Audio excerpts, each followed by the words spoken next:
আমি কইছি বাবা তোমার বাড়ির যে ক্যাশ বাস্ক আছে ওইটা দেখে একটু নমস্কার দিও। কয় না না না বাবা কি কোন, সূরা ময়দানের মধ্যে বলছে যখন বীর্যপাত হয় আল্লাহ নিজেই বলছে আমি ওইটা ঘটাই। হ্যাঁ, কি সুন্দর যুক্তি আমার সামনে দেয়। হ্যাঁ, এই সাইন্স বলছে একবার যদি কোনো পুরুষের যদি রতিপাত হয়ে যায় ৩৩,০০০ কোটি শুক্রনা জীব মারা প্রয়োজন। আমার বাজান রে ভর করে আমি একটা কথা বলছি যে ভক্তকুলেরা শিক্ষা পেয়ে যায়, সেখানে থেকেই বলছে না না না ওটাই হবে। হ্যাঁ মানে ওটা ফরজ, কয় ৫ ওয়াক্ত নামাজ পড়লে ১৭ ফরজ আর ওইটা করলে ১৩ ফরজ। এক বেড়ায় গেছে ওয়াজ শোনার জন্য, এরই নাগান পাঠা মলবি এই কয় যে নামাজের ১৭ ফরজ, স্ত্রী সহবাস করলে ১৩ ফরজ, একবার স্ত্রী সহবাস করলে ১৩ ফরজ হয়, সাথে ৭০,০০০ কাফের মারা যায়। হ্যাঁ, হ্যার মতন এক ভক্ত কয় বাপ রে বাপ, নামাজ পড়লে খালি ১৭ ফরজ আর একবার স্ত্রী সহবাস করলে ১৩ ফরজ, সাথে ৭০,০০০ কাফেরও মইরা যায়, শালা আজ থেকে নামাজ বাদ দিয়ে এটাই করবো না। ২৪ ঘন্টা চলছে। ও বারা সব বাড়ির বউ বোঝে না গো, সব বাড়ির বউ জানে না, বারা বানা বিষম যন্ত্রণা। সব বাড়ির বউ বোঝে না গো, সব বাড়ির বউ জানে না, বারা বানা বিষম যন্ত্রণা। সব বাড়ির বউ বোঝে না গো, সব বাড়ির বউ জানে না, বারা বানা বিষম যন্ত্রণা। হে আনিস, যদি বাবা বারা বানতে চাও কামেল গুরুর কাছে যা। ওই হালাই গুরুর মন্ত্র নাই, শরীয়তের ওয়াজ শুনে এখন ওই ফরজ আদায় করার কাপের মারে, মারতে মারতে শেষ শট, ভিতর থেকে আলো নিভে গেছে, এক হাত আর এক পাও বাস, বারান্দায় বসে থাকে, শুয়ে থাকে। বউ কয় আসো, ফরজ আদায় করবে না, কাফের মারবে না, কাফের মারতে হবে তো। এই কুল্লা পাকা হ্যাঁ হারামজাদি, মুক্তাদি বাসে না, কাফের মারবে কই থেকে? যদি মুক্তাদি বাঁচাইতে চাও আনিসাকে ধরো গুরুর পা, নইলে যাইবাও খাও আই। সব বাড়ির বউ বোঝে না গো, সব বাড়ির বউ জানে না, বারাবানা মিশন যন্ত্রণা। বারাবানা বোঝেন না? আপনাকে টাঙ্গাইলে বারাবানে না, আমার বগুড়ায় ঢেকিতে বারাবানে। হ্যাঁ, একজন কিন্তু আইলে দেয়, আপনাকে দেখি কি কয়, ওই গোড়ের মধ্যে যে ওই গোড়ের মধ্যে যে ঢিকির মৌনি পরে একজন কিন্তু ধান আইলে দেয় আর একজন ওই বারাবানে। এর কিন্তু একটা তাল আছে, আবার আলে দেওয়ার মধ্যে একটা ভাব আছে, একটু ১৯-২০ হলে মার্ডার হইব। ও বারা সব বাড়ির বউ জানে না গো, সব বাড়ির বউ বোঝে না, বারাবানা বিষম যন্ত্রণা। সব বাড়ির বউ জানে না গো, সব বাড়ির বউ বোঝে না, বারাবানা বিষম যন্ত্রণা। কোন সাধন করলে অমরত্ব লাভ করা যায়? আমার ছেলে আমার কাছে জিজ্ঞাসা করছে, ওগো পাগল তারা ভাই আস্তে ৬০ ফোঁটা রক্ত মন্থন করে হয় ১ ফোঁটা জ্যোতি, ৬০ ফোঁটা জ্যোতি মন্থন করে হয় ১ ফোঁটা রতি, ৬০ ফোঁটা রতি মন্থন করে হয় ১ ফোঁটা মতি। যার ঠিক আছে রতি তার ঠিক থাকবে মতি আর রতি। এই বেটা, এই রতির সাধন তোমাকে করতে হবে। আমরা বলি না ওরে মাফ করো গো আল্লাহ, ওই আল্লাহ মাফ করো সবারে, আরো মাপ করো গো আল্লাহ যারা শুয়ে আছে তোমার অন্ধকার কবরে। এমনি আমি মুখ খারাপ করি, আমার ও কথা গাইস হয় না রে। হ্যাঁ, এই কবরে কোনো সাধন নাই, ভোজন নাই, কবরে কোনো হিসাব নাই, এলে সব টাপলামি। এই বেটা মস্তিত্ব থেকে পায়ের তালা পর্যন্ত এটাই ৩.৫ হাত কবর। আস্তে, এটা হচ্ছে নগদ পালা, নগদ গান। সাধুগুরু বুঝতেছে। আমার বাবার সঙ্গে একটা মেয়ে গান করতো, নাম কমু না, আমার বাবা কইতো এই সারি তুই যেইটা কর সেইটা আমি রশি সরকার আমার পেশাবের ফেনা, আর আমি যেইটা কই সেটা হচ্ছে মুক্তর দানা। আস্তে, এই এই রতি এই আস্তে তুমি বলছো কামেল পীরে গেলে দেহ পচে না, এটা মিথ্যা কথা। এ মিডিয়া সুন্দর করে সারবা, কোনো কাটবে না। এ দেহ পচে না কামেল পীরে গো, এটা টাপলামি ছাড়া আর কিছু না রে। কেননা দেহ পচে না, আর কারণ আছে দুইটা। একটা যারা পাপিষ্ট এদের দেহ পচে না। কিরে বাবা, ফেরাউনের নাশ পড়ছে নি? না ফেরাউনকে আল্লাহর ওলি না পাপিষ্ট? কথা কোন না গেলে গিয়ে পাপিষ্ট ফেরাউনকে আল্লাহর ওলি না পাপি? পাপি। তাহলে আর নাশ পচে নাই। আর একটা নাশ পচে নাই, সেটা যারা আল্লাহর ওলি। কি করলে নাশ পচবে না? যার রতির সাধন আছে, যার বীজের সাধন আছে। তুমি যদি বলতা দয়াল আমি বীজকে উদ্ধার করতে চাই, তাহলে তোমার মন্ত্র দিতাম। হ্যাঁ হ্যাঁ, বলছো অবশ্য যে আমি কি করলে আমার এই দেহ মাটি খাবে না। আপনাকে এই জায়গায় কি হাট বাজার নাই? আছে। বাজারের নাম কি? হ্যাঁ, করটিয়া বাজার। মা বোন কেউ মনে কষ্ট নিও নাই। এই মা যায় কেটা? ওই যাইতেছে, আর একজনটাকে নিয়ে যাইতেছে আসতে। সূরা নূহ পরে দেখছি, নূহ নবীর জীবনের মধ্যে নূহ নবীর আমল থেকে 4 জাতের নারী আছে। এটা আমার কথা না মা, যদি আপনারা কিছু কমন থাকে নূহ নবী যায় কইন। নূহ নবীর আমল থেকে 4 জাতের নারী। একটা হচ্ছে কুত্তার বাচ্চা, আর একটা হচ্ছে শুয়োরের বাচ্চা, আর একটা হচ্ছে সুন্নি বিলের বাচ্চা, আর একটা ফাতেমার বংশধর। তো কেটা ফাতেমার বংশ আর কেটা ওই 3 জাত। যদি বাচ্চা চান পীর সাহেব, আমি এক্ষুনি বাচ্চা দেবো। ও বারা সব বাড়ির বউ বোঝে না গো, সব বাড়ির বউ জানে না, পারাবা না বিষম যন্ত্রণা। পারার সব বাড়ির বউ বোঝে না গো, সব বাড়ির বউ জানে না, পারাবো না বিষম যন্ত্রণা। যদি রতির সাধন করতে চাও বাবা আনিস, তুমি করটিয়া বাজারের মধ্যে যাও, যা 1 সের দুধ কিনবে। ওই দুধ নিয়ে আইসা বাড়িতে এসে চুলাই দিয়ে জাল দিবা। দুধ জাল করলে কিন্তু 5 মিনিট জাল দিলে কিন্তু একদম গরম উতল পারে, পরে পরে অবস্থা। তখন একটু জালটা টান দিবা বাবা, তাই ওই যে ঢিকির বাড়া বানতেছে আর আলে দিতেছে। হ্যাঁ, এ টান দেওয়ার মধ্যে ভাগ আছে। হকত করে টান দিলে তুমি মরে যাবা। মাতাল রাজ্জাকের গান শুনেন নাই? মরার ঘাটে মরাই হাট বসায়, জিন্দা মানুষ গেলে মরাই ধরে মরা খায়। হ্যাঁ, মরা এই এমন একটা দেশ ওইটা। 5 মিনিট জাল দেওয়ার পর দুধ উতল পারবে, পরে পরে ভাবতেন জালটা একটু টান দিবে, পরে বার জাল করবা 15 মিনিট, তারপর দুধ আবার গরম হবে, আবার দুধ পরে পরে ভাব, তখন আবার একটু টান দিবে। কিন্তু টান দেওয়ার মধ্যে ভাগ আছে। হ্যাঁ, পরে বার জাল করবা 30 মিনিট, দুধ আবার উতল পারবে, পরে পরে ভাব, তখন আর একটু টান দিবা। পরে বার দিন রাত 24 ঘন্টা তুমি দুধ জাল করবা, দুধ আর উতল পারবো না, দুধ খালি শুকাই যাইব শুকাই যাইব। ও পারা সব বাড়ির বউ বোঝে না গো, সব বাড়ির বউ জানে না, বাড়াবা না বিষম যন্ত্রণা। পারার সব বাড়ির বউ বোঝে না গো, সব বাড়ির বউ জানে না, পারাবো না বিষম যন্ত্রণা। পারার সব বাড়ির বউ বোঝে না গো, সব বাড়ির বউ জানে না, পারাবো না বিষম যন্ত্রণা। কিন্তু মুর্শিদের বর্জক থাকতে হবে। এমনি কইছি, তোমার তো ওই স্বভাব যায়নি বাবা রে, এখনো ভালাভালি করে। হ্যাঁ, কয় না যে আমার বাজান একজন বাউল মানুষ, একজন গুরু মানুষ, তাদের সামনে কিভাবে কি করতে হয়। ওই যে আদবে ইনসান, বেয়াদবে না, ওইটা না, বেয়াদবে হচ্ছে খালু। আস্তে আমি যখন বিয়ে করি, এটা অনেক আগের কথা, আমার আব্বা আবার তরিকা ভক্ত মানুষ, তো কাদরিয়া তরিকার মানুষ, ওই জহির সার মুরিদ। তা আমার বাবা কয়, আনোয়ার বিয়ে করছস ভালো, কিন্তু বাসর ঘরে 3 জন যাবি। আমি কই, আব্বা আপনার ছেলে একজন পালাগান করে, আমার উত্তরবঙ্গের মধ্যে তো পালাগানের শিল্পী নাই বাবা। কাদের কাকু ছিল, হ্যাঁ, ওস্তম কানা ছিল, ওস্তম দেওয়ান ছিল, সাইজুদ্দিন ছিল, তারা কেউ মারা গেছে, কেউ বেরিনি স্টক করছে। হ্যাঁ, এখন এই অধমে একটু চলে, আর শিল্পী নাই, তারা চলে গেছে। যে জায়গায় যে অবস্থায় আছে মালিক যেন তাদের ভালো রাখে।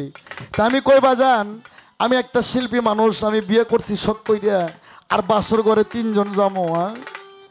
আমার বাবা কয়, আনোয়ার রে, এই আনোয়ার, বাসর ঘরে তুই যাইবি, লগে বউ মজাইব, আর তোর কলবের মধ্যে তোর দয়াল বাবা রশিদ চান্দের ছবিটা লয়ে যা। আরে আনিস রে, গুরু তত্ত্ব আমি তোরা কি দেবো রে বাজান? অনেকগুলো মিডিয়া রেকর্ড হইতেছে, তবে ইশারাই বলছি, সাধুগুরুরা বুঝছে বাসি ফুলে গুরু পূজা হয় না। আর তুই যে ভক্তি দিচ্ছিস ওই ভক্তিতে গুরুকে সন্তুষ্ট করা যায় না। গুরুকে একটা ভক্তি দিতে হয় যেটাকে বলা হয় নববিধা ভক্তি। বারা সব বাড়ির বউ বোঝে না গো সব পারিব জানে না, পারা বোনা ভীষণ যন্ত্রণা। আমার সব পারিব বোঝে না গো সব পারিব জানে না, পারা বোনা ভীষণ যন্ত্রণা। আস্তে কোন কালাম কোন নাম জপলে আল্লাহর আরশ কাঁপে ভাই। হ্যাঁ, ওই যে শালম সরকারের একটা গান, আকাশটা কাঁপছিল কেন, জমিনটা লাফছিল কেন, বরফের ঘামছিল কেন, সেই দিন গান গাইছিল খাজা যেই দিন সেই। আকাশটা কাঁপছিল কেন, জমিনটা লাফছিল কেন, আকাশটা কাঁপছিল কেন, জমিনটা লাফছিল কেন, বরফের ঘামছিল কেন, সেই দিন গান গাইছিল খাজা। শোনাও, কোন কালাম জপলে আল্লাহর আরশ কাঁপে? আজকে তোমাকে একটা সূক্ষ্ম জবাব দেই। হ্যাঁ, এই জবাবের ওপর এই গান জগতে আমরা যারা আছি যদি কোনো জবাব দেয় তুমি মনে করবো আরে মাই বিয়ে না, আরে কুত্তই দিয়ে দিয়েছে। এই বয়তুকের মধ্যে আমরা যারা আছি, বাবা আগুন কি পাক না না পাক? আগুন পাক, মাটি পাক, নূর পাক, পানি পাক, বাতাস পাক। নূরের ছাপার ঘরে দয়ান নবী, আগুনের ঘরে মাওলা আলী, বাতাসে ছোট ইমাম, পানিতে বড় ইমাম, আর মাটিতে জান্নাতুল জহুরা মা ফাতেমা বিবি। শিশুরে তোমার মধ্যে আগুন পানি রয়, তোমার মধ্যে বাতাস নূর নূর ছাপা রয়। তুমি বলছো না চোর ভক্ত কি মন্ত্র দিয়া কাটা কাল্লা জোড়া লাগাইছে, আল্লাহর আরশ কাঁপে। তাড়াতাড়ি আমার ভক্ত কি কয় এইটা আগে শোন। আল্লাহর আরশ করছে লোহ মাহফুজ থরথর থরথর করে কাঁপে। হ্যাঁ, তোমার ভিতরে আগুন আছে, পানি আছে, মাটি আছে, নূর আছে, বাতাস আছে। নূরের ছাপার ঘরে দয়ান নবী, আগুনের ঘরে মাওলা আলী, বাতাসে ছোট ইমাম, পানিতে বড় ইমাম, মাটিতে ফাতেমা বিবি। এই 5 জনের ভেদ যাই না পীরা মুর্শিদের কাছে যাইয়া পীরের নিরিক বর্জক নবী জিজবার ঠিক রাইকা একবার যদি পড়তে পারো লা ইলাহা ইল্লাল্লাহ,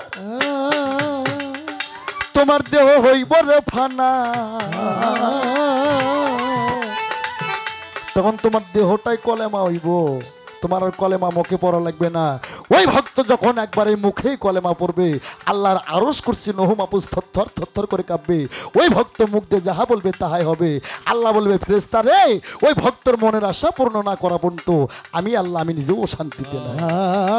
যদি মন বাড়া বানতে চাও কামেল গুরুর কাছে যাও, নলে যাই বাউ ফাও আই বাউ ফাও। পারা সব বাড়ির বউ বোঝে না গো সব পারিব জানে না, পারা বোনা ভীষণ যন্ত্রণা। পারা সব পারিব বোঝে না গো সব পারিব বোঝে না, পারা বোনা ভীষণ যন্ত্রণা। জিজ্ঞাসা করছে মিম কেন, আলেপ আর লাম কেন কেওড়া মারা? হালিমের একটা গান আছে, আলেপ লামে কেওড়া দিয়ে খেলছে খেলা বিবর হয়ে, মিম আছে শরমের ঘুমটা দিয়া মৌলার চাতুরি, লামে লাগাও প্রেমের ডুরি। আলেপ থেকে ঘুমাইয়া মিম যায় জাগায় তোলে, বৈশা তারা কত আলাপ করে, ও মৌলার চাতুরি লামে লাগাও প্রেমের ডুরি। আজকে শুনে যাও মিডিয়া, কোন শিল্পী বলছে কিনা আমি জানি না, কোরআনে মিম কয়টা আছে বাবা বলতে পারবেন? কোরআনে মিম আছে 3টা।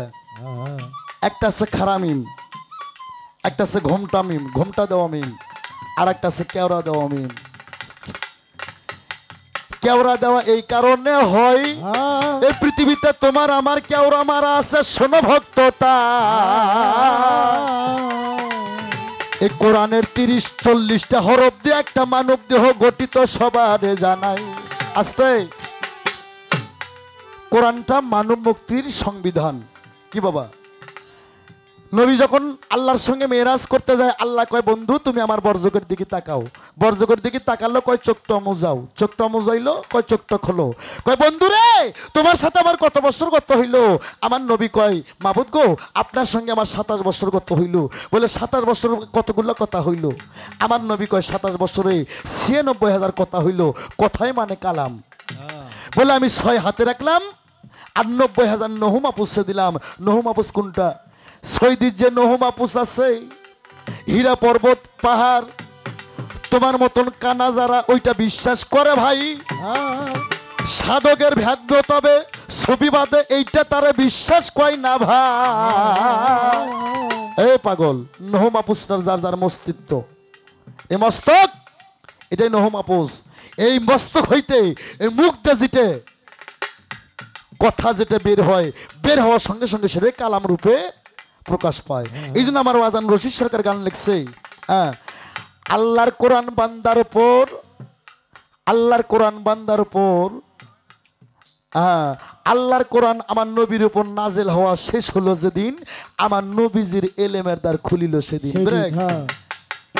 ওরে দ্বার খুলিয়া চাবি দিল, দ্বার খুলিয়া চাবি দিল মৌলা আলী রে, মৌলা রবি সে করে ঈদে গাদি রে। সালাতু সালাম জানাই, সালাতু সালাম জানাই দয়াল নবী রে। বাবা মৌলা রবি সে করে ঈদে গাদি রে, মৌলা রূপে নিষেধ করে নিজে গাদি রে। আল্লাহর কোরআন নবীর উপর নাজেল হওয়া শেষ হইল যেদিন আমার নবীর এলেমের দ্বার খুলিল সেদিন। আরে দ্বার খুলিয়া চাবি দিল, দ্বার খুলিয়া চাবি দিল, দ্বার খুলিয়াই চাবি দিল মৌলা আলী রে, মৌলা রবি সে করে ঈদে গাদি রে। ও দরুদ সালাম জানাই, দরুদ সালাম জানাই দয়াল নবী রে। আল্লাহর কোরআন নবীর উপর নাজেল হওয়া শেষ হইল যেদিন আমার নবীর এলেমের দ্বার খুলিল সেই দিন। দ্বার খুলেই নবী চাবি দিছে মৌলা আলী রে, মৌলা রবি শেখ করে ঈদে গাদি। আস্তে তাহলে কোরআনটা সম্পূর্ণ এটা হচ্ছে বাতিন, কোরআনটা সম্পূর্ণ এটা নহু মাহফুজ, যার যার মস্তিত্ব নগদ প্রমাণে মিডিয়া সাক্ষী থাকবেন। ও কি কয় আমি কি কয় সাক্ষী থাকবেন। এই নগদ প্রমাণ তুমি মসজিদ ঘরে কোরআন তুলে রাখছো 1400 বছর ধইরা, আর ক্ষমতা আছে কথা বলা না যতক্ষণ আমি আমার মুখ থেকে বান্না হবে। এই এই নহু মাহফুজ থেকে যতক্ষণ কোরআন মুখ দিয়ে কালাম রূপে বান্না হবে, কোরআনের আস্তে এই কোরআনটা সম্পূর্ণ নহু মাহফুজ। সেই কোরআনটা মানব মুক্তির সংবিধান। কোরআনের সারমর্ম কি বাবা? কোরআনের সারমর্ম কি মায়েরা তোমরা কি জানো নি? হ্যাঁ, খালি বাদাম খাইও না আর পান খাইও না। কোরআনের সারমর্ম সূরা ফাতিহা, যেটাকে বলা হয়েছে উম্মুল কোরআন। আর সূরা ফাতিহার সারমর্ম বিসমিল্লাহ। যে বিসমিল্লাহর হয় না ওজন দুনিয়া দিলে তামান, বিসমিল্লাহ বলে মুখের জবান খুললাম। কোরআন দর্শন প্রমাণ। বিসমিল্লাহ যদি পাল্লার এক মোড়ে তুলে দেওয়া যায় আর সারা পৃথিবী যদি এক মোড়ে তুলে দেওয়া যায়, বিসমিল্লাহর মোড়েই ঝুঁকে পড়বে। নগদ প্র্যাকটিক্যাল প্রমাণ। আমরা রশিদ সরকারের ছাও, তুমি বিসমিল্লাহ এখনই কাগজের নেই একটা পাল্লাই দাও, এমন একটা 50 গ্রাম পাথর তুলে দাও, ওজন কোন মোড়ে বেশি হইব? এই পাগলাই তো বউ কয় মা করে, পাথরের মোড়ে ওজন বেশি হইব। কেননা তুমি 14,000 বছর বিসমিল্লাহ বিসমিল্লাহ করলে কাজ হইব না, তোমাকে আগে নিজেই বিসমিল্লাহ হইতে হইব। আস্তে তাহলে কোরআনের সার অংশ সূরা ফাতিহা, সূরা ফাতিহার সার অংশ বিসমিল্লাহ, বিসমিল্লাহর সার অংশ বেহরফ, আর বেহরফের সার অংশ লোকতা, আর এই লোকতাটাই মৌলা আলী, লোকতাটাই যার যার গুরু। আস্তে এই তো তাহার কথা ছিল আমি দিলাম রে বুঝিয়া, আর আমার শিষ্যরে আমি যে টিপি দিছিলাম 4 অক্ষর যে জপ করছে আমার কইবারও নাই আর আমার সইবারও নাই বাবা। সুন্দর জব তুমি করছো, আল্লাহ তোমারে বাঁচায় রাখুক। তো এইবার একটু ডিজিটাল প্রশ্ন করতে চাই বাবা। ডিজিটাল কথা বোঝেন না? হাদিস কোরআনের কথা মেলা শুনছি। এ বাবা, শিষ্য তো আমার আনিস, আমি গেছি আমার শিষ্য বাড়ি। তো গুরুরা তো একটু দুধ পাইলে তাদের ভাত খাওয়ার লাগে না কি বাবা? একটু দুধ ভোজনা করে, কাঁচা দুধ ভোজনা করে। আমার শিষ্য বাড়িতে নাই, আমার শিষ্য বৌমা আছে বাড়িতে।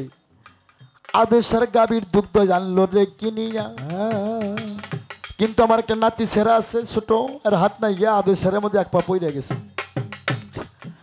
কয় আমার গুরুকে সেবা দেবো, আদেশের দুধ এক পা পইরা গেছে। নিয়ত যেটা করছি আদেশের দুধ দেবো, কিন্তু এক পা পইরা গেছে, আর এক পা কোথায় পাই? আমার শিষ্যর স্ত্রী তার নিজের স্তনের এক পা দুগ্ধ ওই গাভীর এক পা দুগ্ধের মধ্যে মিশাল করছে। আমি তো দরবারে বসে আছি, আমার শিষ্য বাড়িতে আসছে। আমার শিষ্য বৌমা কয় স্বামী কাম সারা। কয় কি? কয় এই ঘটনা। হ্যাঁ, কয় ঠিক আছে গুরুর কাছে দাও। আমার কাছে নিয়ে আসছে, নিয়ে আসে ভক্ত, আমার ভক্তের বউ গলায় কাপড় নিয়ে কয় দয়াল একটা ঘটনা হয়েছে। কি? কয় আদেশের দুগ্ধের মধ্যে আপনার নাতি এক পা ফালাই দিছে, আর আমার স্তনের এক পা দিয়ে আমি আদেশের মিল করছি। তো দয়াল গো, আপনি যদি এই দুধ কটা ভোজন করেন তাহলে আমি বড় শান্তি পাবো। তা আমি বললাম বাবা আনিস, তুই যদি আমার সত্যিকারই ভক্ত হয়ে থাকিস, আমার শিষ্য যদি হয়ে থাকিস, এখন তো আমি বুড়ো হয়ে গেছি গা, আমি দরবারের দায়িত্ব তোরে দিয়ে দিছি। তো বাবা আনিস, তুই আদেশের দুগ্ধ, গাভীর দুধ আর মেয়ের দুধ একাত্র হয়ে গেছে, তুই গাভীর এক পা আলাদা কর, আর মেয়ের এক পা আলাদা কইরা, মেয়ের এক পা আলাদা কইরা তুই রাখে, আর গাভীর এক পা দুগ্ধ আমারে বাইসা বাইসা দি। তো বাবা তুমি যদি আমার ভক্ত হও, গুরু ভোজনা, গুরু দুধ না খাওয়ালেও তো না, তুমি তোমার স্ত্রীর এক পা দুগ্ধ বাইসা আলাদা কইরা গাভীর এক পা দুগ্ধ তুমি আমারে বাইসা দেব, বাস। আর একটা গুরু ছিল পৃথিবীতে, ভক্ত বাড়ি যায়, ছিল সে মহিলা ভক্ত রে, তার তো স্বামী নাই। শাস্ত্র পড়ে জানি ভাই, গুরু গেছে দয়াল কি দিয়ে তোমার চরণ ভজিব, কি দিয়ে তোমার ভজন করব? কিছু নাই। বাজারে যায় কয় আমারে কিছু দাও, তোমরা নিকে বাসরে, আমি গুরু দর্শনে যাব, গুরু ভজনা করব, তোমরা কি কেউ আমারে ভিক্ষা দিবে রে? কেউ ভক্তরে ভিক্ষা দেয় না। এক দোকানি কয় আমি তোমারে কিছু ভিক্ষা দেব, কিন্তু বিনিময় কিছু দিতে হবে। বলে আমার কাছে কানা করি নাই। কয় আছে, তুমি বলো দেওয়ার মতন যদি কিছু থাকে তুমি কি আমারে দেবে? কয় হ্যাঁ দেবো। শটে বলবো বাবা। কয় কি চাও? কয় তোমার একটা স্তন আমার দিলে আমি তোমার কিছু দক্ষিণে দিব, তোমার গুরু ভজনে লাগবে। ওরে তখন ওই শিষ্য কয় হে দোকানি, তোমার কাম লোভ যদি আমার উপর এতই হয়ে থাকে রে, ঠিক আছে নাও আমার স্তন নাও। ওই শিষ্য তখন স্তন কাঠে দোকানিকে দেয়, স্তন কাইটে দোকানিকে দিয়ে কিছু ভোজন নিয়ে রক্তমাখা শরীর নিয়ে থরথর করে কাঁপতে কাঁপতে বাড়ির দিকে যায়। যা গুরুকে ভজনা দেয় দয়াল, আমার আর উপায় নাই, উপায় নাই গো। গুরু কয় মা তোর কি হয়েছে? কয় বাবা কিছু হয় নাই। কয় কেন রক্ত পড়ে? কয় বাবা কিছু না।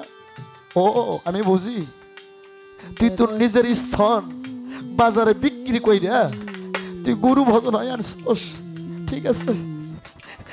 তুই আমার সেই ভবপারের ভক্ত হবি। পৃথিবীতে যারা ভক্ত হবে তোর দর্শন, তোর আশীর্বাদ ছাড়া তারা এই পার হতে পার যেতে পারবে না। আর তুই যে স্তনটা বিক্রি করে দিছস, ওই স্তন আজও পৃথিবীতে থাকবে। ওই স্তনের দুগ্ধ পান না করা পর্যন্ত কোনো ভক্ত কুলে তারা ঠাঁই পাবে না। বাবা ভক্ত, তুমিও তো ভক্ত, সেই তো ভক্ত। তুমি কই তো সে কেমন ভক্ত ছিল, তার নিজের স্তন কাইটে গুরুকে সেবা দিয়েছে, সেই স্তনটা আজও পৃথিবীতে আছে, কোথায় আছে? আর সে ভক্তটা কে? কেন বা তার স্তন কাইটে গুরুকে সেবা দিল? আর বলবো না, আর বলবো না। রোজ আসরের ভিতরে গুরু শিষ্যর সহবাস, তারপর হয় মেহেরা।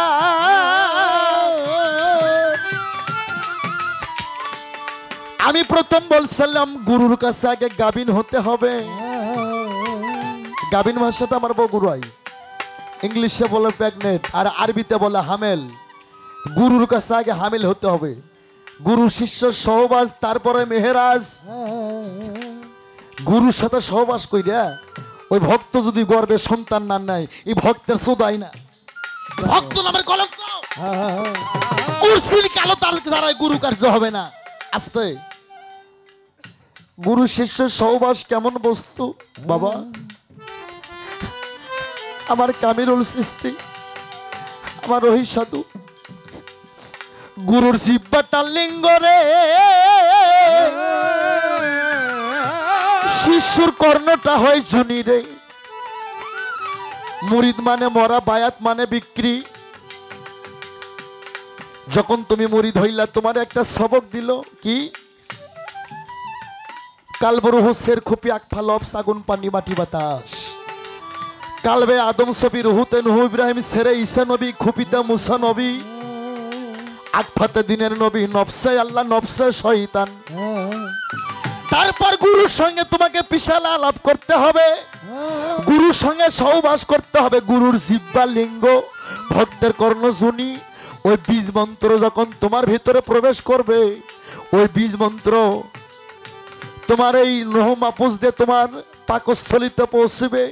ওখান থেকে আবার ঊর্ধ্বগমনের চাপ দিয়ে তোমার মস্তিষ্ক যাবে, ওখানে যায় তোমার ভিতরে একটা সন্তান জন্ম নেবে, আর ওই সন্তানের নাম হবে জ্ঞান সন্তান।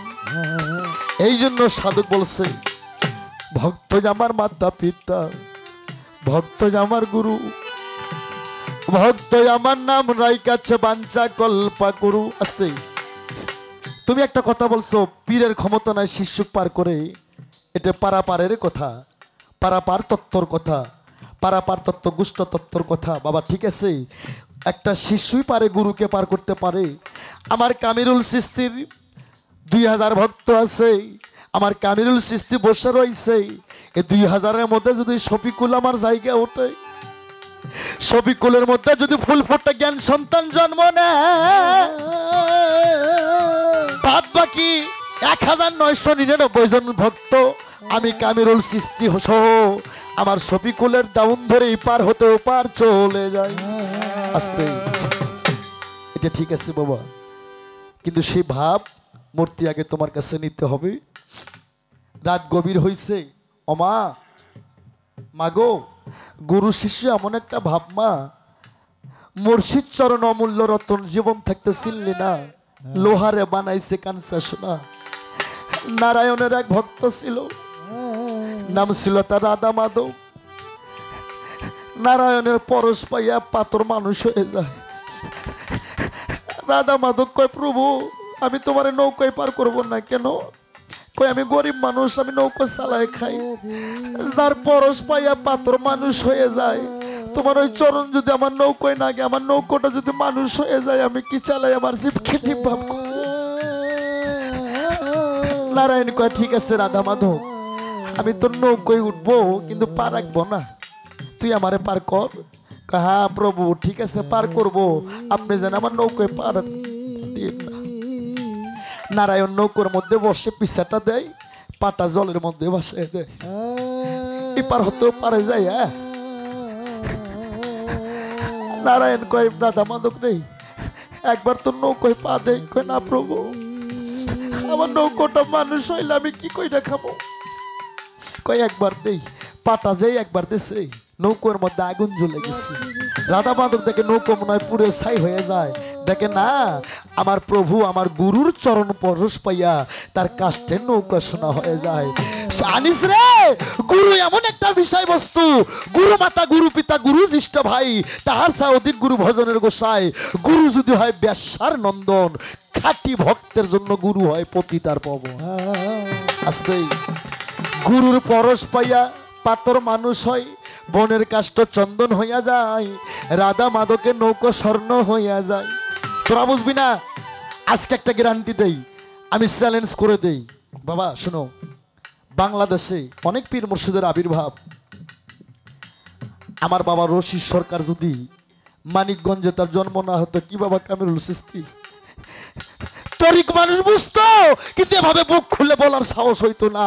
বিলাইত মানুষ বুঝতো, কিন্তু বিলাইতে ভাবে জোর করে করার কারো সাহস হইতো না। আমার বাবা রশিদ চান, তুমি কি হারাইছো? হ্যাঁ, তুমি কি হারাইছো? থাকে উমুক বাবারে ডাকো, কবরের মধ্যে মান দিনুকা মান রাব্বুকা, রব মানে কি আল্লাহ, তোমার দিন মানে কি ইসলাম, ইসলামের নবীকে মোহাম্মদ মোস্তফা।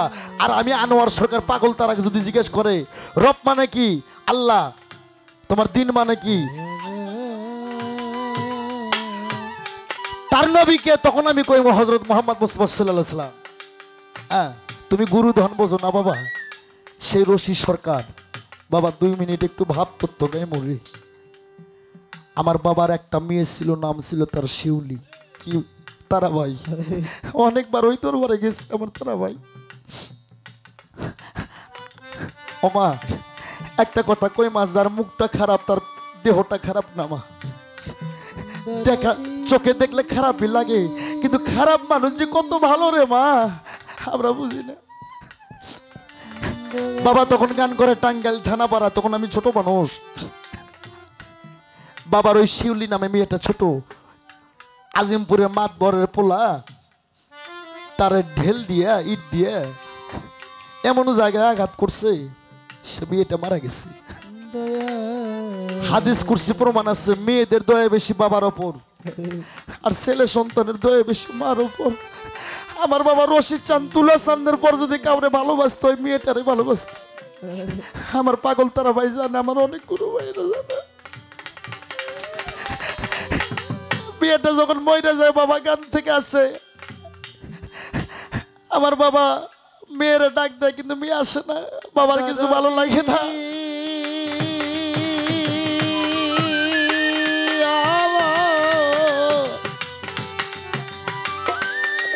রশিদ চা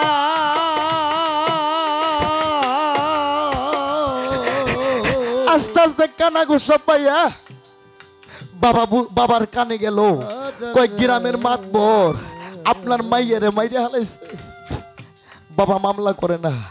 বাবা কয় আমার এত বড় ডাকাতি কে করলো, আমি তার একবার দেখবো, কে আমার এত বড় সর্বনাশ করছে, আমি তার দেখতে চাই। গ্রামের মাতবর আর মাতবরের পোলা কয় রশিদ সরকার তো ছাড়বো না।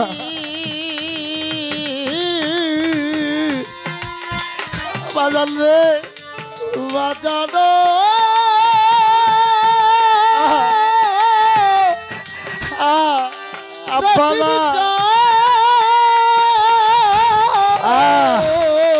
আরে বাজান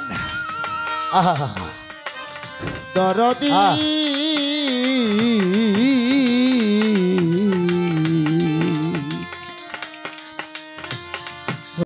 রশিদ যদি আমাকে পায়, আমাকে বাঁচাইব না। ওই গ্রামের আর একটা মাতবর কয়, এই যদি বাঁচতে চাস, রশিদ সরকারের হাত থেকে যদি বাঁচতে চাস, তাড়াতাড়ি তোরা বইরে পড়ে যা, বইরে পড়ে যায়, তুলা চান্দের কাছে যা, নইলে তোকে রক্ষা নাই। মাতবরের বলা তো বইরে পড়ে যা, তুলা চান্দের কাছে যা, সমস্ত কিছু হালে তার খইলা কয়। কত ফল রে দেখবি যাবে, কত ফল গুরুর যাবে, বিশ্বাস রেখে বাবা আসতে। তখন ওই মাতবর আর মাতবরের পোলা তুলা চান্দের পায়ে পড়ে কয়, বাবা আমার পোলা তো সর্বনাশ করছে, রশিদের মাইয়ারে মাইরে ফেলাইছে, রশিদ পাইলে তো আমাকে বাঁচাবো না, আমাকে এক্ষুনি মুরিদ করেন, তুলা চান্দের কাছে যা, দুইজনে মুরিদ হয়। বিশ্বাস রেখে চল, ওরে তোরা দেখি যাবে, কত ফল রে বাজার দেখবি নামে কত ফল গুরুর নামে বিশ্বাস রে আবাদা পরবাদার গুরুর নামে বিশ্বাস রেখে চায় আস্তে তুলা চান্দের কাছে দুইজন মুরিদ হয়ে তুলা চান্দের দুই পাশে বসা আমার দাদা গুরু তুলা চান রশিদ সরকারকে খবর দেয় আমার বাবারে রশিদ তুই কই কয় বাজান আমি তো ভালো নাই কয় এক্ষুনি দরবারে আয় আমার বাজান রশিদ চান দরবারে গেছে যায় দেখে মেয়ের দুই খুনি তুলা চান্দের দুই পাশে দাঁড়ান আমার তুলা চান কয় রশিদ রে এগো দুইজন তুই চিনস কয় হ বাবা ওরাই তো আমার মাইয়ারে মার্ডার করছে আমার এক না মাইয়াই তারে ওরাই মারছে তুলা চান কয় রশিদ তোর মাইয়ারে মারছে বুঝলাম কিন্তু এরা দুইজন এক কোনি আমার কাছে মুরিদ হইছে বনরে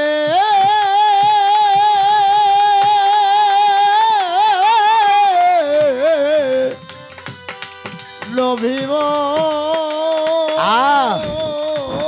বাবা রশিদ তোর মাইয়ার খুনি ঠিক আছে বাবা কিন্তু এরা দুইজনে এখনই আমার কাছে মুরিদ হইছে তুই কি আগে ক্ষমা করবি না আমার রশিদ বাবা তুই হাত বাড়ায় ডাকে আয় আমার বুকে আয় আমার এক মাইয়া হারাইছে তাতে দুঃখ নাই একটা মাইয়ার লাশের বিনিময়ে আমি দুইটা তরিকার ভাই পাইছি রে আমার জালা জুরাই না আমার জালা জুরাই না রে ওরে জালা জুরাই না ওরে জালা জুরাই না রে জালা জুরাই না আমার জালা জুরাই না রশিদ বাবা ভিতরে লাই গেছে আগুন রে আর ভিতরে লাই গেছে আগুন রে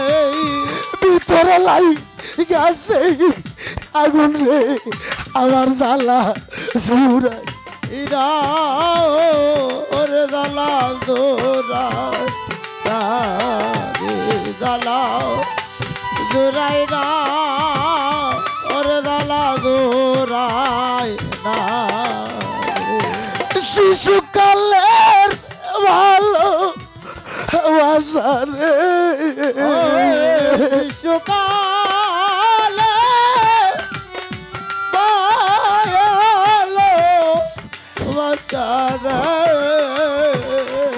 শিশুকালের ভালো বাসারে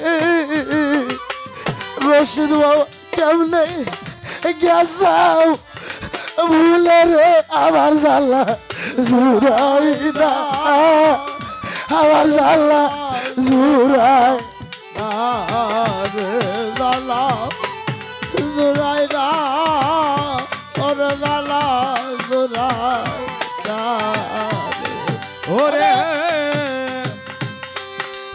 এই জগতে মায়া জানে সন্তানের জালা রে আরে মায়া জানে সন্তানের জালা রে ভাইয়ে জানে ভাইয়ের জালা রে আমার জালা জুরাই না আমার জালা জুরা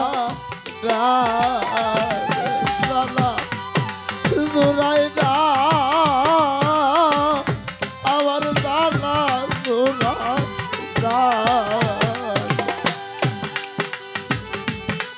আমার পাগল একটা বাতা থাকলে ভাবে আমি বাবা কইতাম তারে রে আমার দাদা জুরাই না ওর দাদা জুরা জুরাই না ওর দাদা জুরা আনিস রে মাইজানের সন্তানের জালা রে আরে ভাইজানের সন্তানের জালা রে ভাইয়ে জানে ভাই জ্বালা রে আমার জ্বালা জুড়াই না আমার জ্বালা জুড়াই না জ্বালা জুড়াই না ওরে জ্বালা জুড়াই না স্বামী রে একজন গুরু জানে ভক্তের কি জ্বালা রে আরে গুরু জানে ভক্তের জ্বালা রে কামরুল বাবা শিষ্যই জানে গুরুর কি জ্বালা রে আমার জ্বালা জুড়াই না আমার জ্বালা জুড়াই না জ্বালা জুড়াই না আমার জ্বালা জুড়া না পাগল একটা ছিল মরে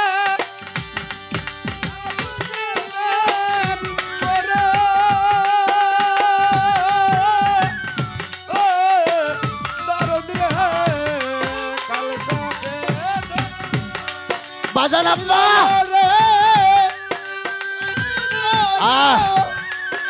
দরে ওরে এ যে তোর পি ভিতর যা আব্বা এ যে মোর পি ও তোর জালা এ যে মোর পি ভিতর জালা উড়াইয়া ও রে রে জালা উড়াইয়া ওরে জালা জালা ওরে জালা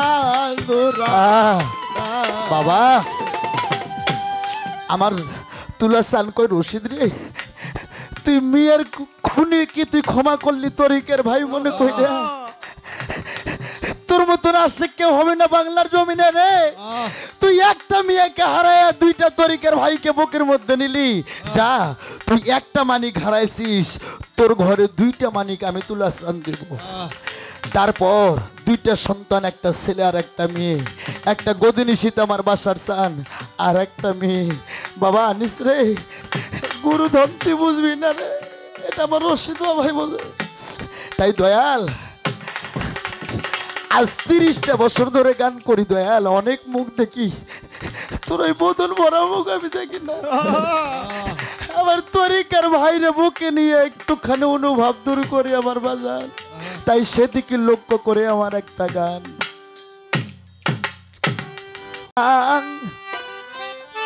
গালের বান্ধব রে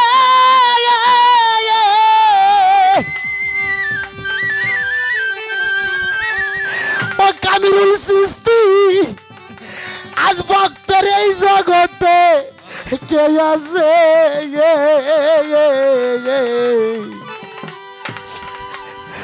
ও সময় নিদানে যাইয়া দাঁড়াবো কার কাছে তুই ভিনে কাং গালের বন্ধু রে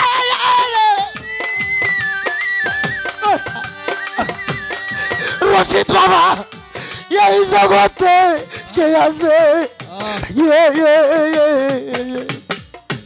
অসহায়নি দানে যায়া দাঁড়াইব ও কার কাছে বাবা তুই দেখা